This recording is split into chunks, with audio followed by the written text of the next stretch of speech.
On a cool Halloween night in the mid-1990s, a 21-year-old man would disappear from outside of a bar while waiting for a ride. Just 2 years later, a teenager would also disappear on his way home from a Halloween party. Decades later, we're still left to wonder, what happened to these two young men?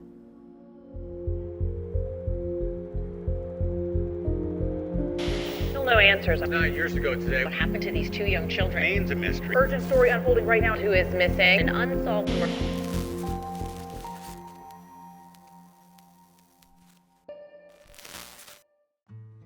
"21-year-old Pierre Mercon was born to his parents Norma and George. He also had a brother named Alexander.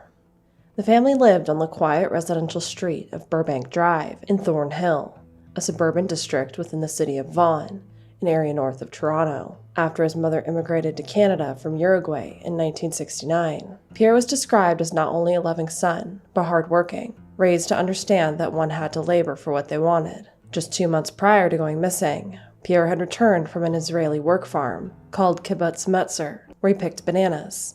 He had also just recently finished a course and collected $2,000 that he could use for another course or to help pursue a job.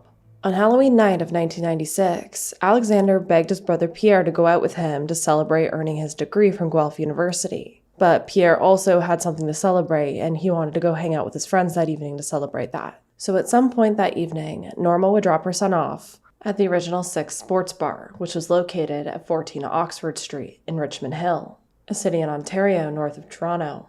As you can see, it would have been located somewhere here in the area of the Strip Plaza, but no longer exists. That evening, Pierre was dressed in green army fatigues, an army poncho, brown work boots, a green wool hat, and a long black wig. He was there to celebrate graduating, a government course completed with a number of friends. There was also noted to be around 200 patrons at the bar that evening. Norma saying, quote, "When he opened the door, I still remember his face. It was so sweet, so full of love. He was happy. He was my companion. He was my baby. He was my life." End quote.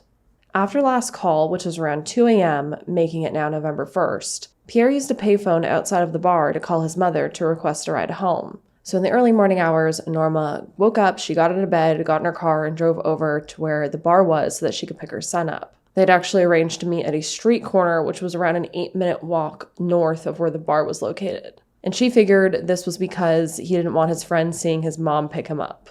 Now, this drive would only take Norma around 15 minutes.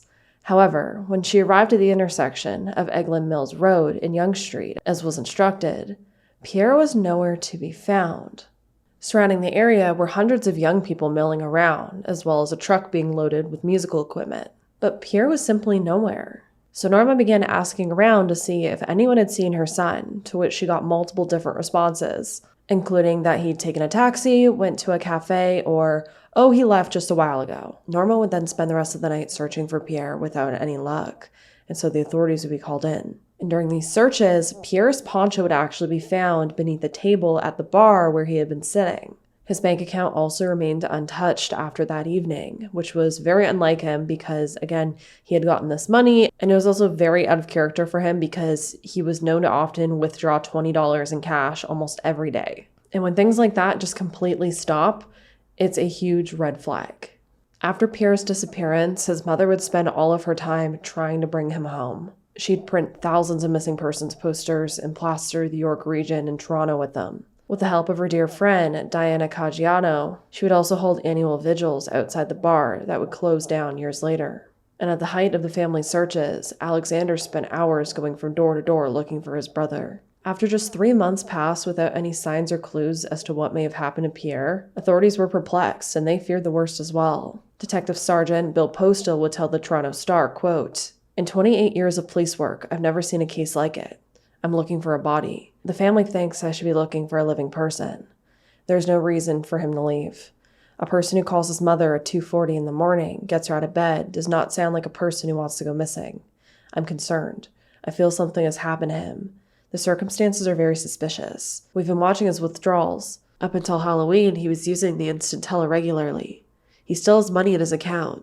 Not a lot of it, but he hasn't used it all since Halloween." End quote. And it is so refreshing to see authorities actually look at a case of a missing person and say, hey, this is very strange. I truly do not feel like he would have just up and disappeared.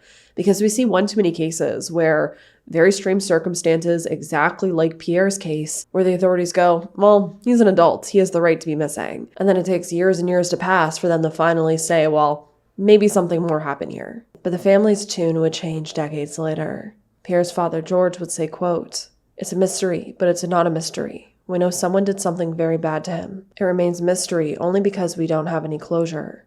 He disappeared from the world. He didn't appear in a hospital. No accident. Nobody found." End quote. Norma agreeing by saying, quote, "It's like having a knife in the heart and not being able to take it out until I know where he is. I don't know what is wrong, but at 3 o'clock every night I wake up. It's like it's a call from someone. His spirit is with me. I need to know what happened." End quote. All these years later, Norma and George believe that their son Pierre was violently abducted. But despite all of this time passing, there are no clues and no answers. York police would eventually hone in on a man named Dennis LaChance, and they performed a lengthy and complex investigation in a bid to try to get him to confess. And although Dennis was arrested in 1997, he was released the same day because the officers lacked evidence to hold him any further. I wasn't able to find any photos of him or any records of this. Besides, in the articles that I was reading, there wasn't mention in newspapers back in the day that are available online. But it makes me wonder why they think it may have been this individual. Who is this individual? Let me know if you know. And sadly, Pierre's family spent so much money on private investigators and psychics that they eventually had to sell their home and downsize to something smaller. All because they wanted to find their son and get answers and get justice for him. But Pierre wouldn't be the only young man to disappear on Halloween night in Ontario, because just 2 years later, and 100 kilometers away, another young man would as well. 18-year-old Jake Nicholas Just was born on December 15th of 1979 in Midland, Ontario, Canada. His mother's name was Debbie, and he had 2 sisters named Jenna and Raina. Midland is a town located on Georgian Bay in Simcoe County, Ontario, Canada. It is part of the Huronia-Wendat region of central Ontario. Located at the southern end of Georgian Bay's 30,000 islands, Midland is the economic center of the region, with a 125-bed hospital and a local airport. Debbie described her son as being a big kid at heart, with a special insight and maturity about him. He was the kind of person who made friends with everyone he met, took in stray animals, and loved playing guitar and singing. He was also very talented at martial arts, having taken karate since he was a child. These skills would come in handy on 2 separate occasions when Jake was attacked by boys he knew. On one occasion, a guy ripped out chunks of Jake's hair and smashed his nose. Witnesses said Jake had just tried to block him, but eventually had to beat him up. And having turned 18, Jake was preparing to attend college. On the evening of October 30th of 1998, Jake said goodbye to his mother and left home with the goal of attending a party in the Sunnyside neighborhood with friends called the Devil's Night Party. Debbie's last vision of her son remains crystal clear even years later. They said goodbye and he walked away in an olive green and beige long-sleeve shirt. He was carrying a black Jaguar knapsack. While at the party, Jake and other attendees were said to have been drinking beer, and after they finished the bottles, they were breaking them over their heads. Around midnight, which was now October 31st, Halloween, Jake and an unnamed friend left the party together. According to the friend's story, along the way, they walked by a darkened trail through the Sunnyside woods. Jake chose to take a shortcut, while his friend opted to stay along the lit path. They agreed to meet up where the trail exited onto the street. However, Jake never arrived at the end of the trail. But a second version of events tells a completely different story. In this version of events, Jake was actually kicked out of the party after trying to get other attendees to smash beer bottles over their heads. For some unknown reason, he was bleeding. I don't know if it was because of the beer bottles or what it may have been, but him and his friends then decided to seek help at a nearby residence in the area. While in the bathroom of this home, Jake requested towels to soak up the blood. But when the homeowners returned, Jake jumped out of the bathroom window. It's unclear in this version of events if they broke into this home and that's why Jake jumped out of the window, if maybe some of the people in the residence didn't like Jake and so that's why he ran or fled. But what I do know is that later that day, Jake's friends would call Debbie looking for him. His mother immediately knew that something was wrong, and so when evening rolled around and he still hadn't returned, she contacted the Midland Police Services and reported him missing. The initial search focused on that shortcut through Sunnyside Woods where his friend had claimed to have last seen him. The search would last 8 days, including hundreds of volunteers, friends, and neighbors who helped canvass the surrounding marshes and forest. Search helicopters with heat-sensing technology, divers, and cadaver dogs were also brought in to assist, as the search area was difficult to navigate. A nearby swamp was also dragged without discovering any clues. Unfortunately, just like in Pierre's case, absolutely no evidence has ever been recovered. Not even Jake's backpack that he was said to be carrying that night has been found. Police would eventually speak to around 200 people trying to piece together what happened the night of Jake's disappearance. 2 of those individuals were the boys that Jake had previously fought with. However, investigators believe that they didn't have anything to do with it. Over the years, Debbie would receive numerous phone calls of people claiming that they knew what happened to her son. And one sick individual would call her and say, quote, "Your son is in a freezer in Sunnyside. He's in the process of dying, but if you can get to him by morning, ... end quote.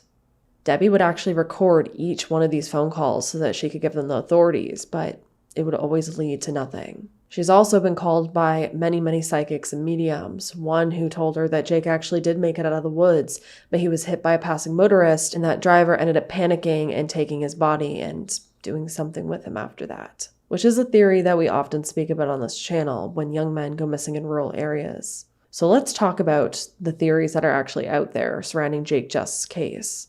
A leading theory that is out there is that Jake slipped into a bog in that forest, a sort of quicksand, and he was just never seen after that. Essentially, another intoxicated young man in a rural area where, one thing led to another and an accident happened. Although it could be plausible, there is absolutely no evidence that was ever found to indicate that Jake simply fell, slipped into, quicksand or bumped his head, drowned, or died in those woods.